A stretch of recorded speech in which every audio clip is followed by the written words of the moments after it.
Hi there. These questions, as well as some historical events, are worth thinking about.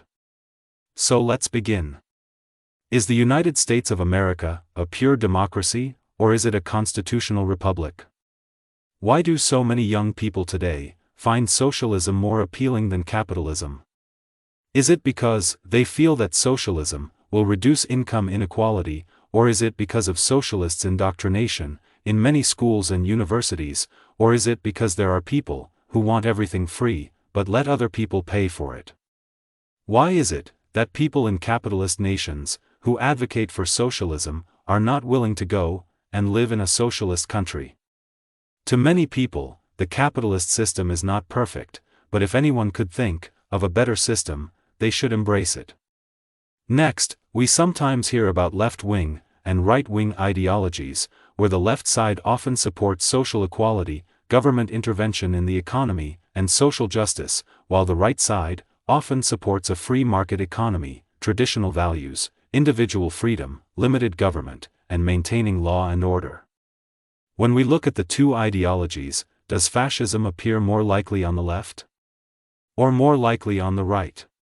Today, some people tend to get upset when their views are challenged, or when they hear the truth, and in anger, they may call someone a fascist, just to shut down the conversation. On a different subject, many of us have talked about the significant role Britain and America played in abolishing slavery, and also about African tribes that participated in the slave trade, as well as the enslavement of Europeans by Barbary pirates, and slavery among various native tribes. However, it is said that slavery started to significantly decrease in the Middle East in the mid-20th century. Also, not many of us are aware that a black indentured servant, named Anthony Johnson, is believed to be the first legal slave owner in America. Another important thing to note is that at the end of the American Civil War in 1865, approximately 650,000 people died. The Republican Party, in an effort to protect the rights of black Americans, passed the 13th Amendment that abolished slavery, as well as the 14th Amendment that granted citizenship to all persons born or naturalized in the U.S., and the 15th Amendment that granted black American men the right to vote. Shortly after this, a resistance group called the Ku Klux Klan was formed in 1865. This hate group wanted to suppress black American rights. Then, starting in the late 1870s, Jim Crow laws were introduced by the Southern Democrats.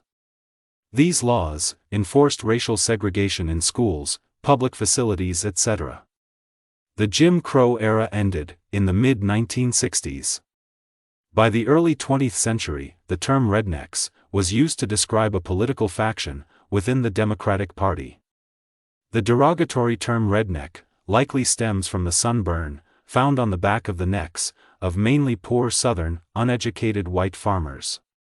Continuing on the subject of slavery, there are many articles about Frederick Douglass, a former slave, who is said to be the first black American to receive a vote for the U.S. presidency at a major party convention, the RNC. There are articles also on Madam C.J. Walker, a black female who rose from poverty to become recognized as the first female self-made millionaire in America.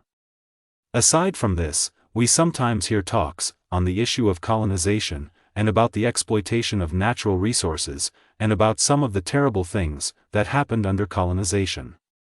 However, some feel that while we examine the negatives of colonialism, we should also examine the transformation that took place under colonialism in many nations, such as the building of railways, roads, shipping ports, hospitals, medical colleges, as well as access to electricity, the introduction of a postal system, the setting up of banks, the expanding of the education system, also military protection, etc.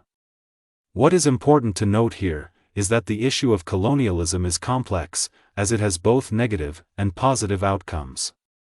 Next, when we hear about some influential people like Thomas Jefferson, George Washington, Mahatma Gandhi, Booker T. Washington, and so many others, we tend to think of them as good people. However, they were not perfect, because they made mistakes, or said, or did things which many felt were wrong. However, this does not mean that we should remove them from history or tear down statues, because such men made significant contributions to society. In closing, think about these two questions. What happens when a government disarms all its law-abiding citizens and aims to control free speech? Will this eventually lead to a police state? Secondly, should truth and misinformation be determined by social media companies, or by the government, or should they be determined by independent fact-checking organizations? Well, this is J.R. Singh saying bye.